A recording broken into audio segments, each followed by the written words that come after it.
Haleluya, puji Tuhan. Selamat siang jemaat GPD Mahanaim Tegal.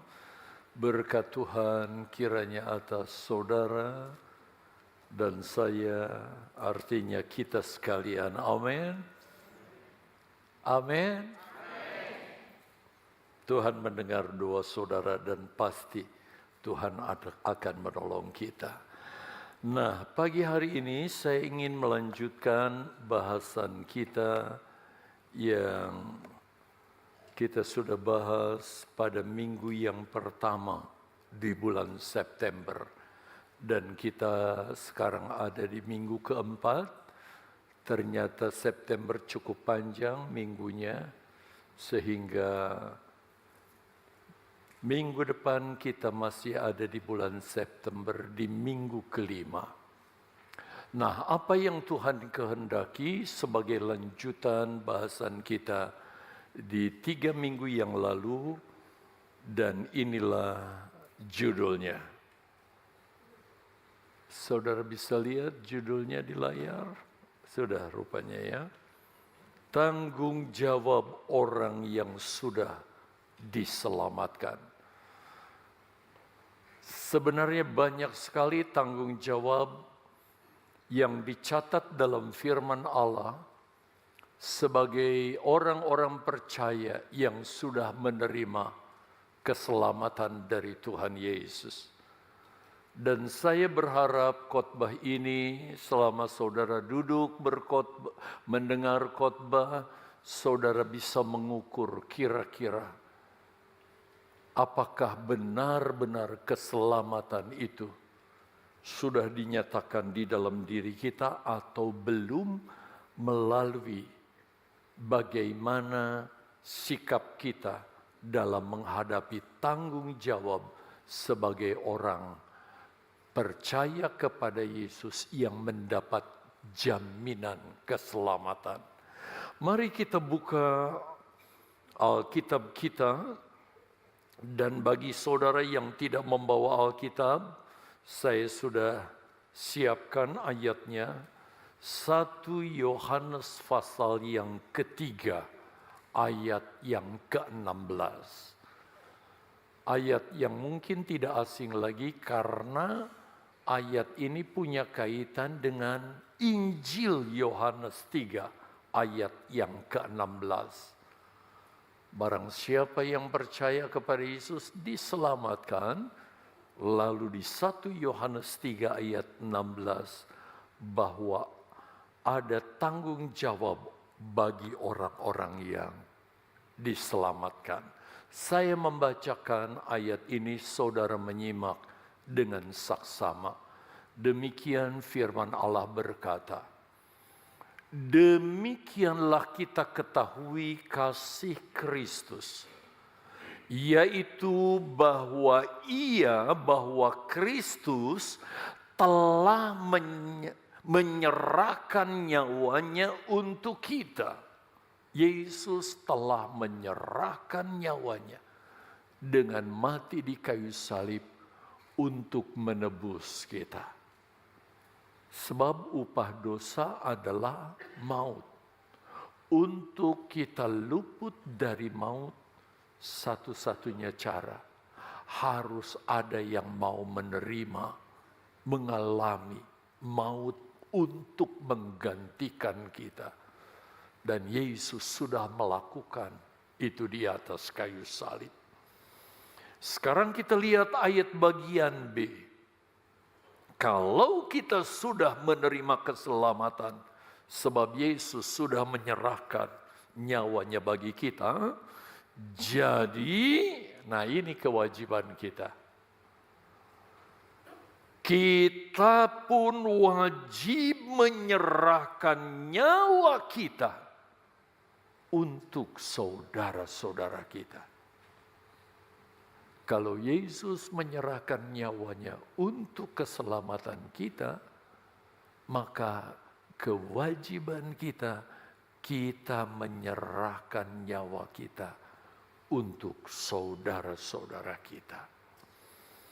Beberapa menit ke depan saya berharap saudara dengan saksama, dengan sungguh-sungguh kita perhatikan firman Allah tentang tanggung jawab kita sebagai orang-orang yang percaya kepada Yesus, yang menerima jaminan keselamatan. Sebenarnya Bapak Ibu Saudara sekalian yang dikasihi Tuhan, kalau kita pelajari Alkitab kita yang terdiri dari 66 buku, mulai dari kitab Kejadian sampai Wahyu, banyak sekali dicatat di sana tentang perintah atau kewajiban yang harus dilakukan setiap orang yang sudah ditebus dan diselamatkan oleh Tuhan kita Yesus. Allah dan Juru Selamat kita. Ada begitu banyak memuat hal-hal yang harus kita lakukan sebagai orang yang sudah diselamatkan. Untuk itu saya mengajak saudara, ini pentingnya kalau ke gereja bawa Alkitab ya. Saya ajak saudara memperhatikan, mempelajari satu perikop dari 1 Yohanes pasal 3 mulai ayat 11 sampai 18. Tadi yang kita baca ayat 16, tapi kita perhatikan satu perikop mulai dari ayat 11 sampai ayat 18. Apa maksudnya? Apa tujuannya?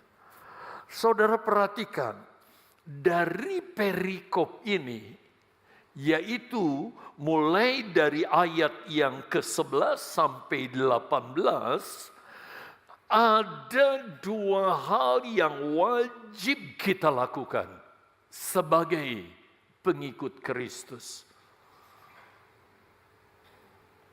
Apalagi saya selalu menekankan di sini kepada jemaat bahwa kita harus menjadi pengikut Yesus yang sejati. Berarti kita harus benar-benar menguasai ini dan mempraktekkan ini dalam kehidupan kita. Ada dua hal yang wajib kita lakukan sebagai bukan sekedar pengikut Yesus, tapi pengikut Yesus yang sejati. Yaitu yang pertama, saudara perhatikan, saling mengasihi.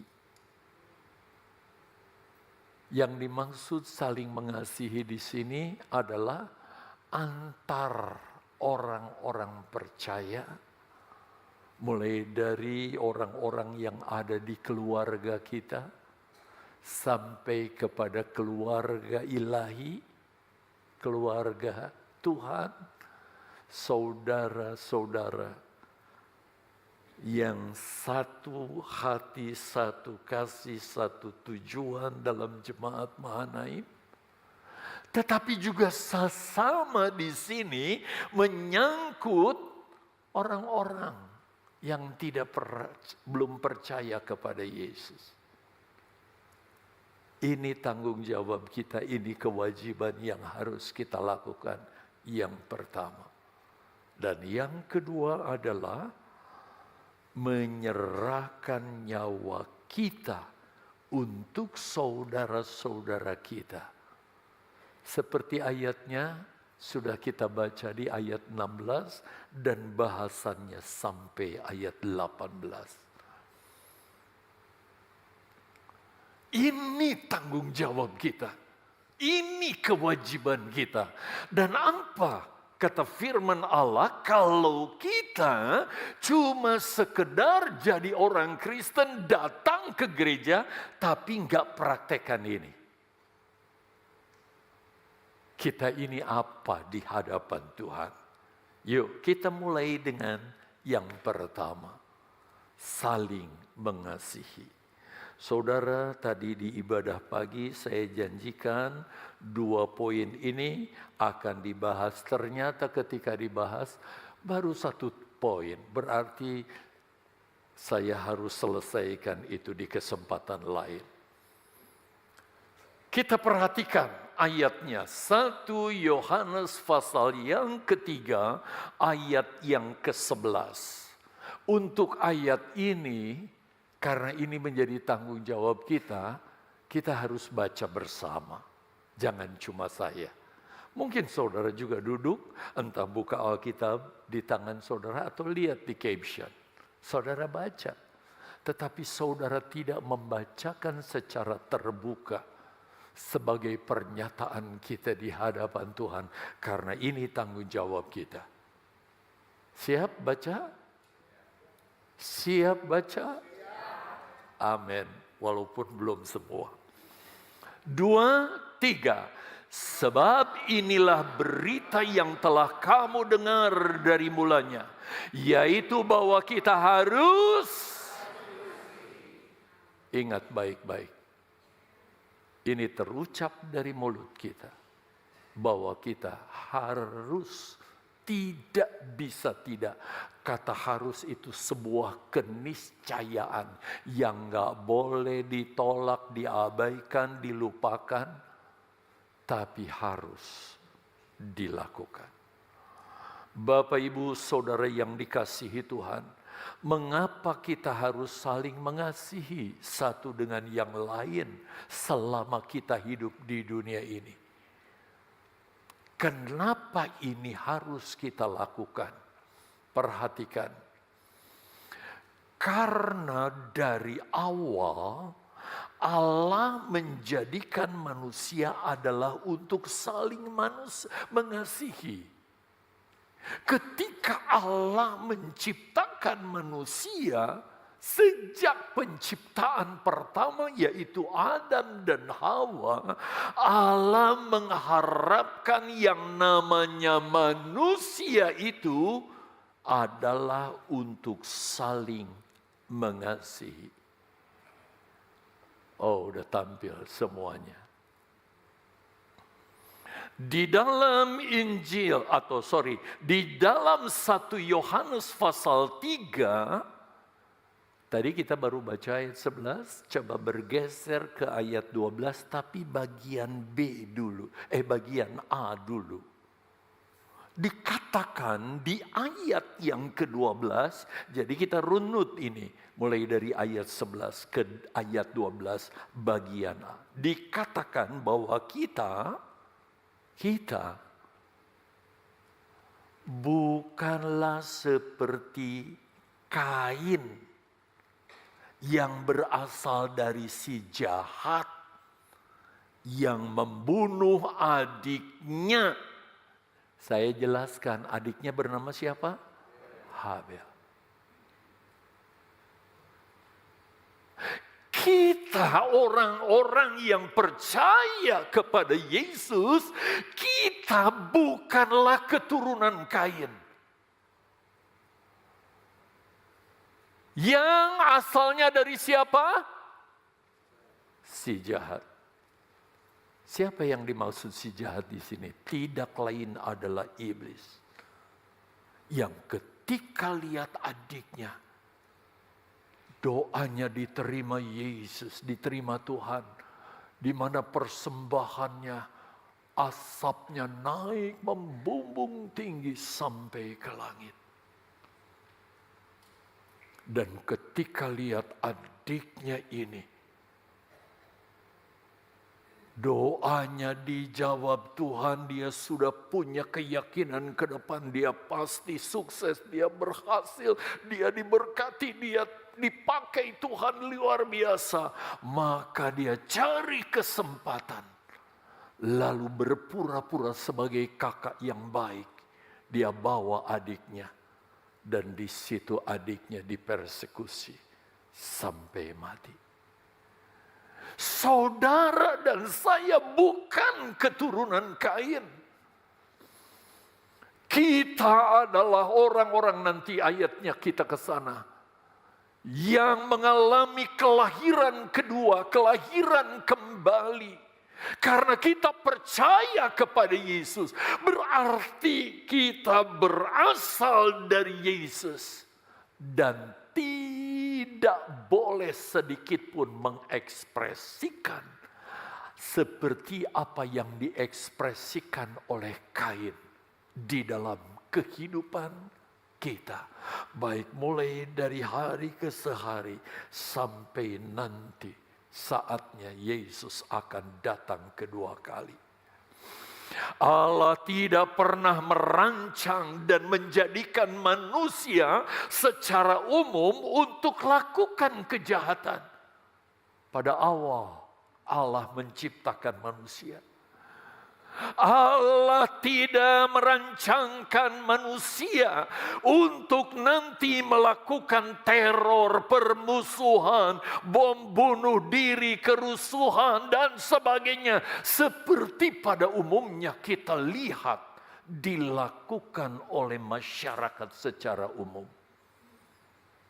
Tuhan tidak rancangkan kita berbuat hal-hal yang jahat dan tidak berkenan kepada Tuhan. Pertanyaannya sekarang, tampilkan pertanyaannya. Mengapa ada orang berbuat jahat? Kita lihat secara umum. Dan kalau kita jujur, kita lihat kepada diri kita. Apakah kita juga berbuat jahat?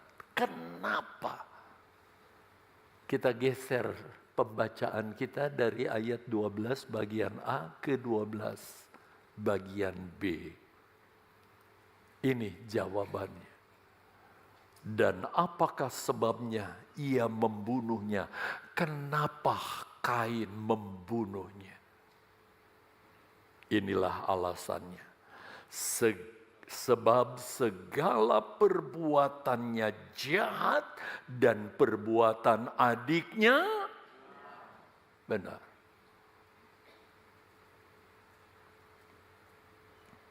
Kenapa Kain berbuat jahat sampai adiknya tega dibunuh? Padahal penduduk dunia baru 4 orang. Adam, Hawa, Kain, Habil. 1/4 penduduk dunia dia bantai karena jahat perbuatannya. Sedangkan adiknya benar di mata Tuhan. Bapak, Ibu, Saudara, dunia menjadi rusak, penuh kejahatan, teror, pembunuhan, kekacauan. Bahkan saudara, banyak hal lagi yang saya harus ucapkan kalau saya mau mendaftar ini. Dan ini bukan rencana Allah. Kalau saudara lihat rencana Allah sebenarnya mulia sekali. Ini jadi pelajaran seharusnya, cuma pelajarannya dari kitab Kejadian sampai Wahyu. Kalau saudara membaca Kejadian pasal 1 mulai ayat yang ke-27, 28, 29, Allah menjadikan manusia bukan untuk seperti sekarang ini. Di mana kita harus bekerja keras begitu rupa, kalau enggak kerja enggak makan. Allah enggak ciptakan manusia untuk kerja. Karena Allah katakan dia sudah menyediakan semua jenis pohonan di seputar Taman Eden itu. Tanpa harus menanam, tanpa harus menyirami, tanpa harus saudara memupuki dan sebagainya. Allah tumbuhkan pohon ini dan terus berbuah. Untuk saudara kehidupan manusia. Turun-temurun terus, tinggal petik. Lalu apa pekerjaan manusia? Kalau saudara baca di ayat-ayat itu, memelihara yang Allah ciptakan. Dan menjadikan manusia penguasa atas semua ciptaannya.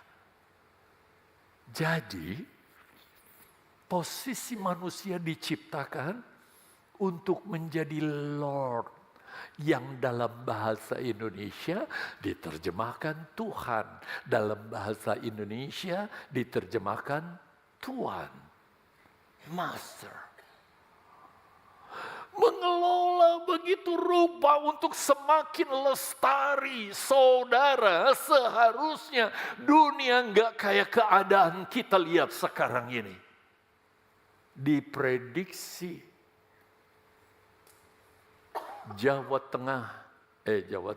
Jawa bagian timur. Sudah termasuk Jawa Tengah juga kecipratan. Lalu bagian atas dan sebagainya. Disiapkan manusia untuk berhati-hati karena ada gempa yang sangat hebat. Harusnya nggak akan pernah ada begitu. Karena Allah ciptakan manusia untuk kelola dunia ini. Tapi karena dosa kita lihat. Dunia menjadi rusak, penuh kejahatan, teror, pembunuhan, dan kacau. Bukan karena rancangan Allah. Sebab rancangan Allah adalah rancangan damai sejahtera. Tetapi ini terjadi karena, saudara lihat, dosa telah menguasai hati manusia. Termasuk hati Kain. Jangan saudara sampai kita izinkan keadaan ini. Sehingga kita juga seperti Kain. Sebab kita bukan keturunan Kain. Nah, Bapak Ibu Saudara yang dikasihi Tuhan, itu sebabnya Yohanes menasehati kita. Pada ibadah minggu keempat bulan September ini. Dan nasihatnya dari ayat 1 ke ayat 2, sekarang kita pindah ke ayat 3. Yuk. Firman Allah menasehati kita. Janganlah kamu heran, saudara-saudara, apabila dunia membenci kamu. Itu sebabnya jangan heran kalau kita sebagai anak Tuhan yang hidup di tengah dunia menjelang kedatangan Yesus kedua kali yang sudah sangat dekat. Kita dinasehati untuk tidak heran kalau kita dibenci, kalau kita dijahati, dicurangi. Saudara sudah mulai rasakan itu? Sebaliknya aneh kalau ada orang Kristen perbuatannya bukan seperti Habil, tapi seperti Kain.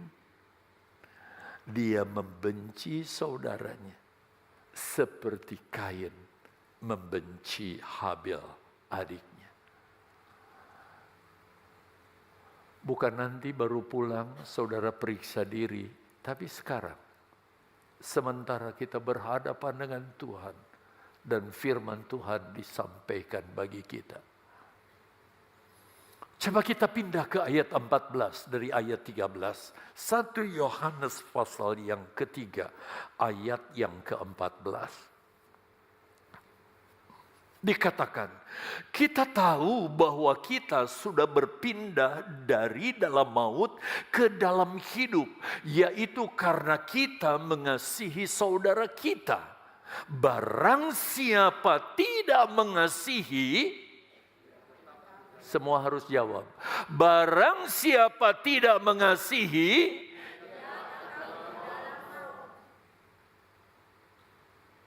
kalau kita tidak bisa mengekspresikan kasih itu,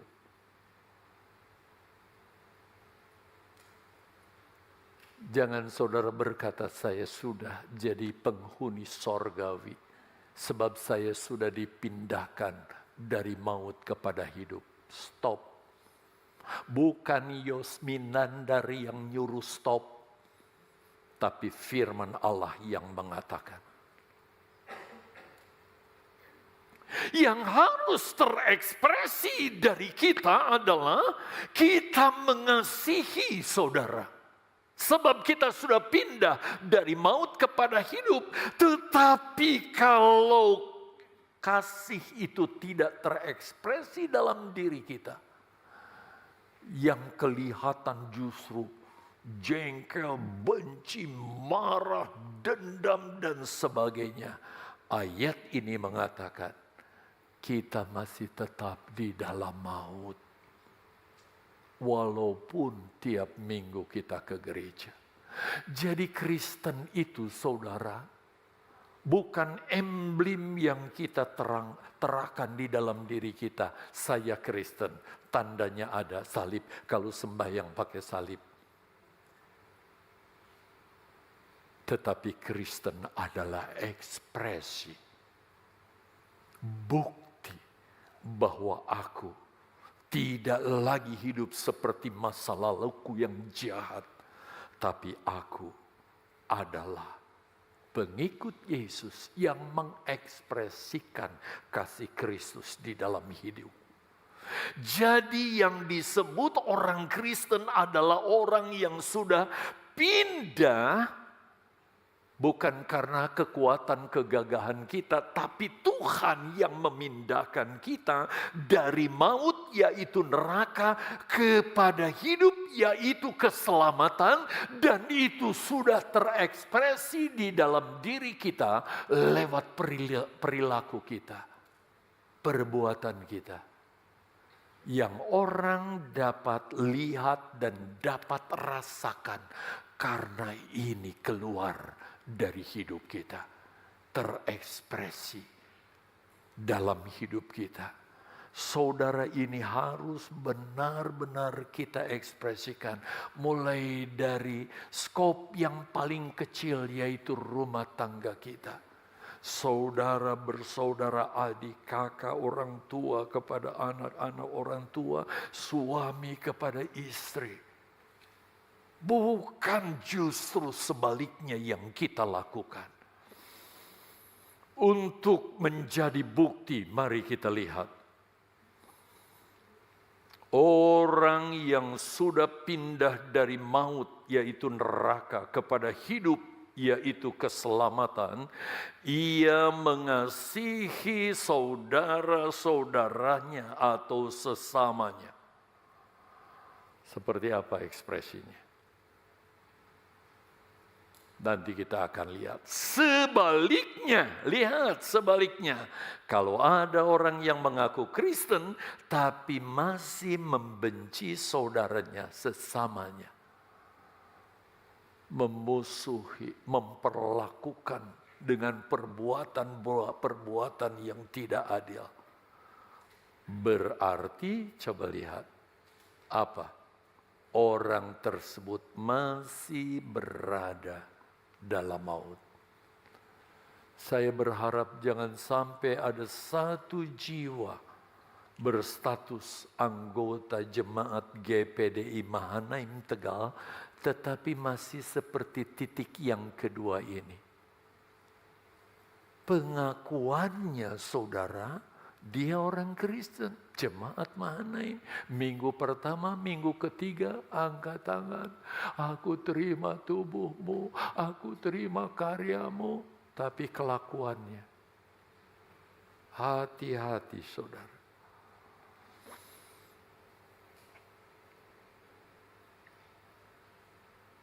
Orang tersebut masih berada di dalam maut, kebinasaan. Dan belum hidup di dalam keselamatan. Saya berharap ketika kita mengevaluasi diri kita, kita mau bergerak kepada pemulihan. Sehingga benar-benar Kristen itu bukan sekedar nama. Agamanya apa Kristen? Kristen itu bukan agama. Awalnya itu, kata Kristen itu jadi bahan olok-olokan. Itu dialami oleh jemaat Antioquia. Kalau saudara lihat peta Israel, Yerusalem di sini, Antioquia di utara. Mereka diinjili ke belakang. Sekian lama setelah Yesus mati dikubur naik ke sorga. Mereka sebelumnya tidak percaya kepada Yesus. Tetapi Rasul Paulus dan hamba-hamba Tuhan lain menginjil ke sana. Memenangkan mereka. Tadinya perbuatan mereka enggak karu-karuan, saudara. Tetapi berikutnya hidup mereka, cara bicara, perbuatannya, perilakunya, dan sebagainya, cara berusaha dan segala seperti Tuhan Yesus. Sehingga mereka jadi bahan olok-olokan. Hidup mereka seperti Yesus, itu sebabnya disebut Kristen. Tetapi akhirnya itu menjadi stempel agama. Sebenarnya Yesus ke dunia enggak bawa agama. Tetapi dia membawa kehidupan yang dia ingin transformasikan hidup itu kepada setiap orang Kristen, saudara dan saya. Sehingga ketika kita berperilaku, di orang-orang yang melihatnya, koyo Kristus. Kayak Yesus. Itu sebabnya Kristianos, pengikut Yesus. Bapak, Ibu, Saudara yang dikasihi Tuhan. Nasihat ini Rasul Paulus beritahukan begitu rupa. Rasul Yohanes sampaikan begitu rupa. Dengan rinci, dengan tujuan supaya benar-benar kita bisa mempraktekkan. Saya gambarkan dalam bentuk ilustrasi yang saya pernah tampilkan ini kalau tidak salah ya.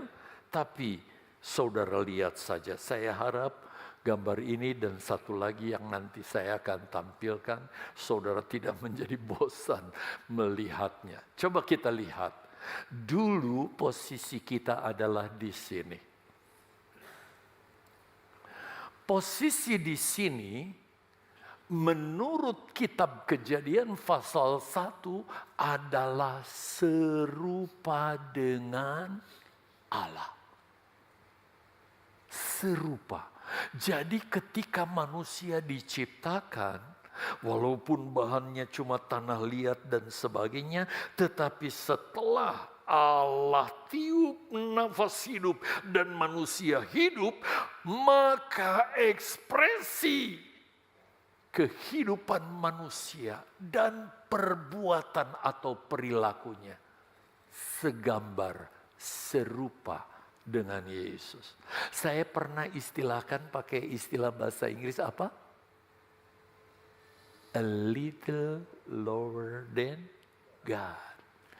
Cuma sedikit lebih rendah dari Allah. Kalau Allah posisi di sini, manusia Adam dan Hawa pada saat itu sebab belum melahirkan anak yang serupa Adam dan Hawa, saudara. Manusia ketika jatuh dalam dosa. A little lower than God. Cuma sedikit lebih rendah. Dan dengan rupa seperti itu Allah punya rencana seperti yang saya sudah katakan tadi.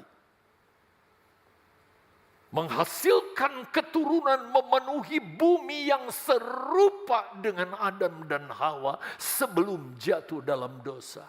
Tetapi yang terjadi adalah klik.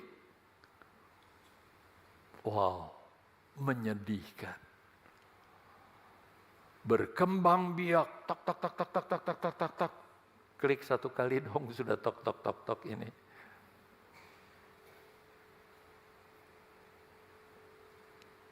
Keturunannya, lihat yang awal warnanya begitu. Bukan kebetulan saya pakai celana kayak begini, saudara. Rusak semuanya. Bagaimana cara memperbaikinya? Dengan pendidikan cara apapun tidak akan bisa memulihkan. Bahkan di ajari dengan cara yang keras, sedikit pun manusia tidak akan berubah.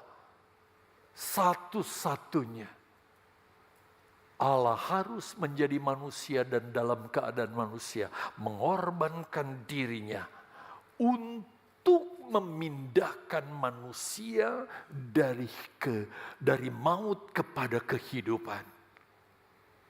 Pindahkanlah. 1 dimenangkan, 2 dimenangkan, 3 cukup dimenangkan. Apakah lihat saudara, model kita masih sama dengan mereka? Kalau masih sama, ya nggak ada gunanya saudara kita. Rupanya nggak bisa jalanin. Modelnya sama, persis saudara. Apakah kekristenan dengan dunia yang nggak kenal Tuhan itu sama? Oleh karena pekerjaan firman Allah dan Roh Kudus yang membentuk kita menjadi manusia yang baru, maka kita diubahkan. Wow. Kita harus benar-benar menjadi contoh, menjadi berkat saudara.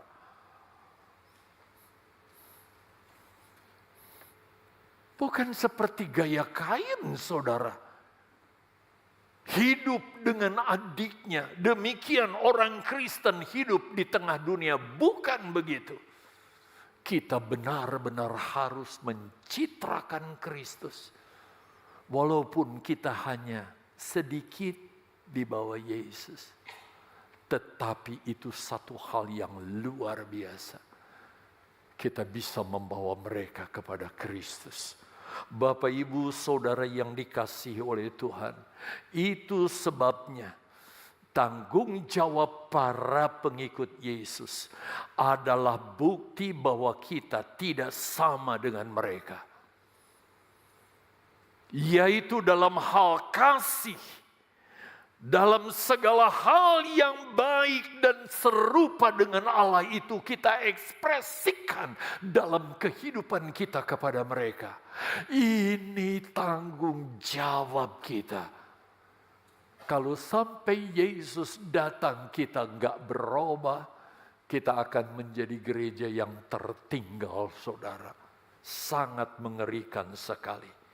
Itu sebabnya kita harus menunjukkan hal itu. Dulu kita memang sama dengan mereka. Karena dosa dan kejahatan yang kita perbuat. Sehingga posisi kita ada di lembah maut. Atau lembah kematian. Bahkan neraka. Tetapi jangan sampai setelah kita tidak lagi di sana. Karena kita sudah jadi pengikut Yesus. Maka gambar yang tadi. Bisa mundur sedikit. Tampilkan. Ini harus benar-benar nyata. Dunia harus melihat Kristen seperti itu.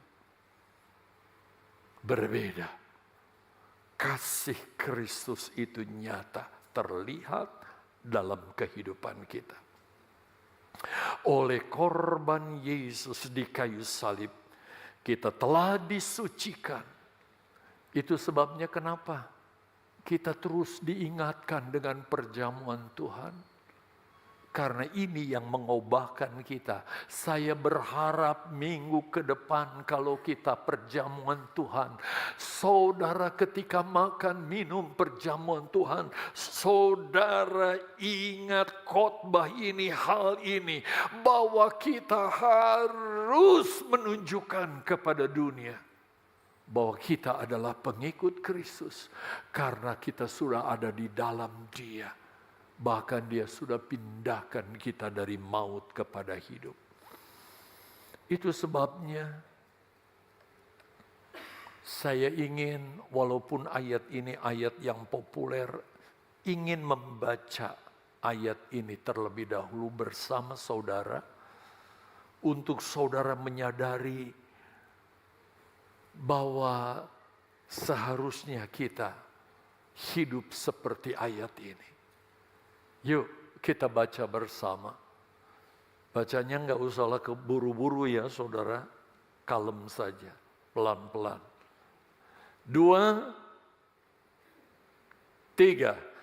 Jadi siapa yang ada di dalam Kristus, ia adalah ciptaan baru. Yang lama sudah berlalu, sesungguhnya yang baru sudah datang. Semua bilang amin. Ini harus terekspresi. Siapa yang ada di dalam Kristus? Apa artinya di dalam Kristus? Kita sudah jadi percaya kepada Kristus, pengikut Kristus. Dan ia menjadi ciptaan yang baru. Bukan lagi ciptaan yang lama. Seperti Kain dengan perbuatannya. Tetapi kita sudah menjadi ciptaan yang baru di dalam Dia. Sehingga yang lama sudah tidak terlihat lagi. Yang terlihat adalah kasih, persaudaraan, kasih yang kita ekspresikan dalam keseharian hidup kita. Mengapa tidak boleh ada kebencian dalam hidup orang yang berstatus sebagai pengikut Yesus? Kenapa? Saudara pelajari ya, terus ayat 11, 12, 13, 14, dan sekarang lihat ini penyebabnya. Ayat 15. Setiap orang yang membenci saudaranya adalah seorang pembunuh manusia. Dan kamu tahu bahwa tidak ada seorang pembunuh yang tetap memiliki hidup yang kekal di dalam dirinya. Tadi pagi saya katakan, mungkin saudara nggak bawa golok atau pisau menikam seseorang. Atau saudara meracuni orang itu karena saudara benci orang itu, barulah itu pembunuh. Tetapi lihat ayat ini. Setiap orang yang membenci saudaranya adalah seorang pembunuh manusia. Lawan benci apa? Kasihilah. Itu yang Tuhan mau. Ekspresikan kasih itu dari dalam hidup kita. Sebab kalau sampai ada orang membenci, konsekuensinya saudara ini nggak main-main. Ini bukan Yosminandar yang ngomong.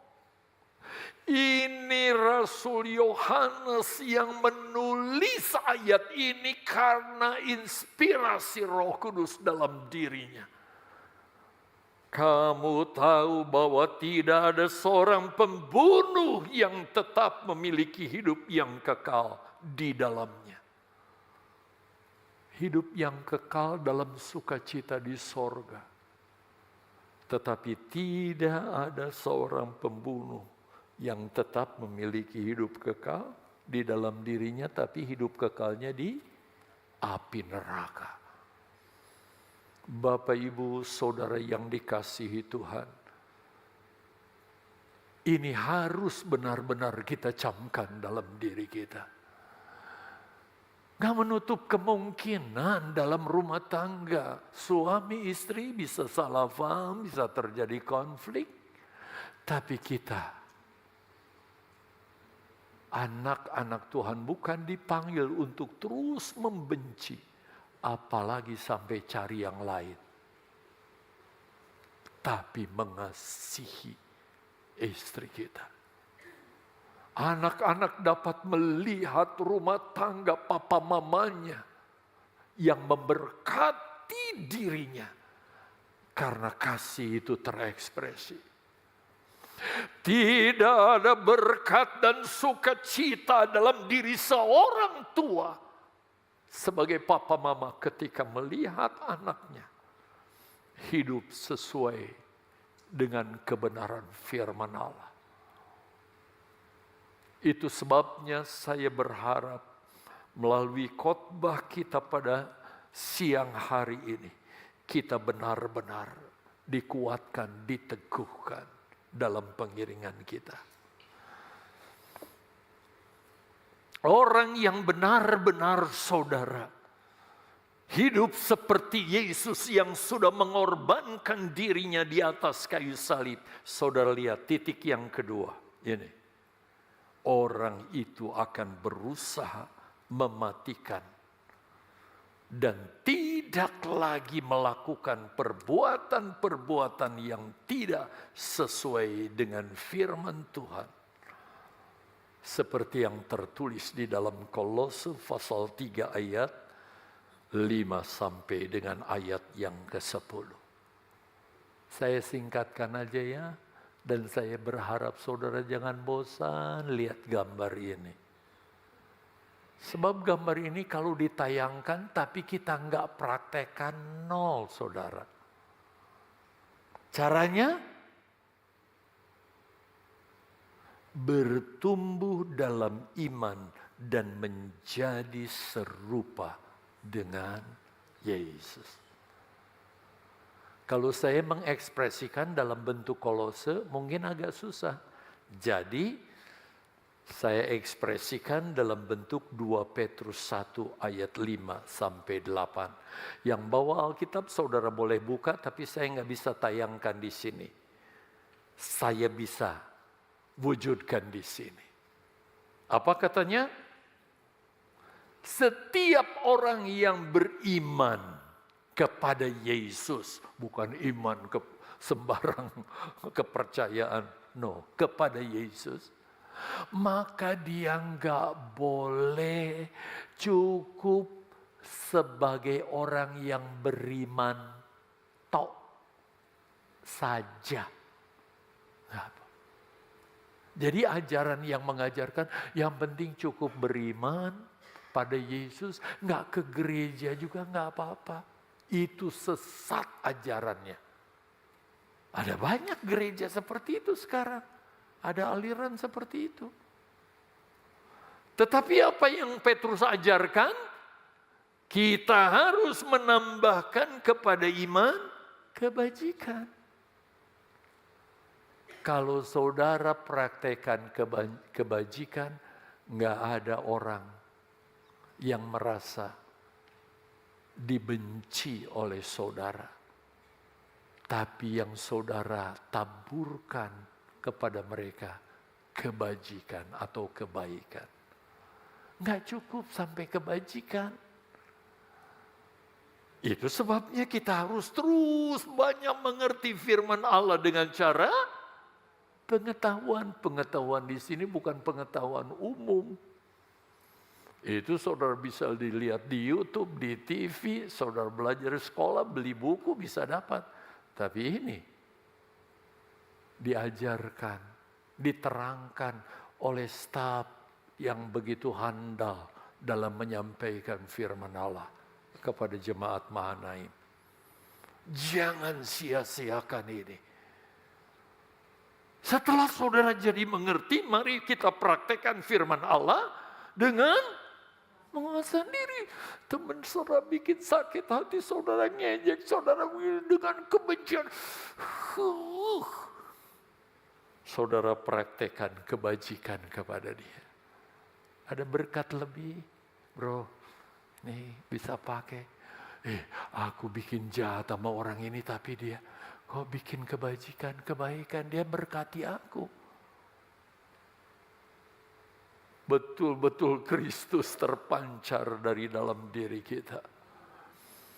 Setelah kita menjadi jemaat yang punya penguasaan diri, jangan berhenti sampai di situ. Kita harus menambahkan apa?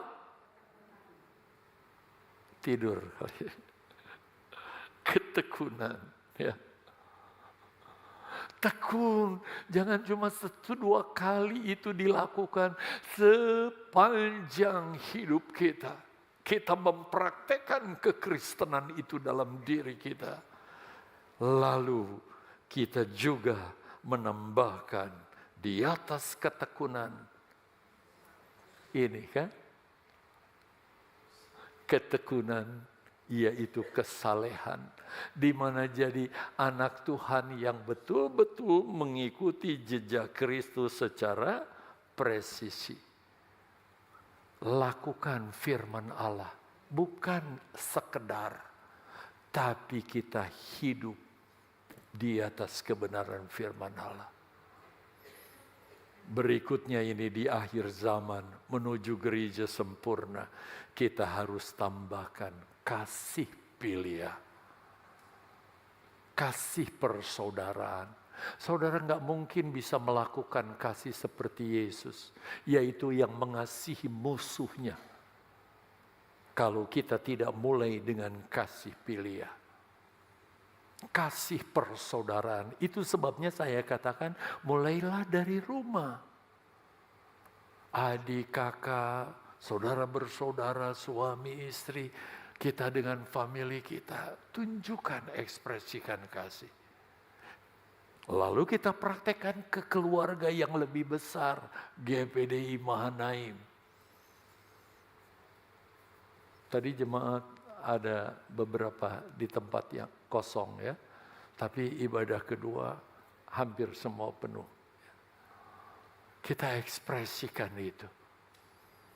Saling membantu, saling menolong, sampai akhirnya kita memiliki kasih agape itu. Kalau ilustrasinya saya tambahkan, klik satu kali. Posisi Yesus, jangan ditanya soal agape. Sepenuhnya hidupnya dalam kasih. Kita mungkin masih ada di sini, atau ada juga yang masih di luar iman, ke gereja cuma ikut-ikutan, belum percaya, belum lahir baru. Tapi minimal sudah menjadi anak Tuhan, pengikut Yesus. Maka kekristenan kita progres. Silakan. Tanya kepada diri ya, sudah sampai mana saya ini?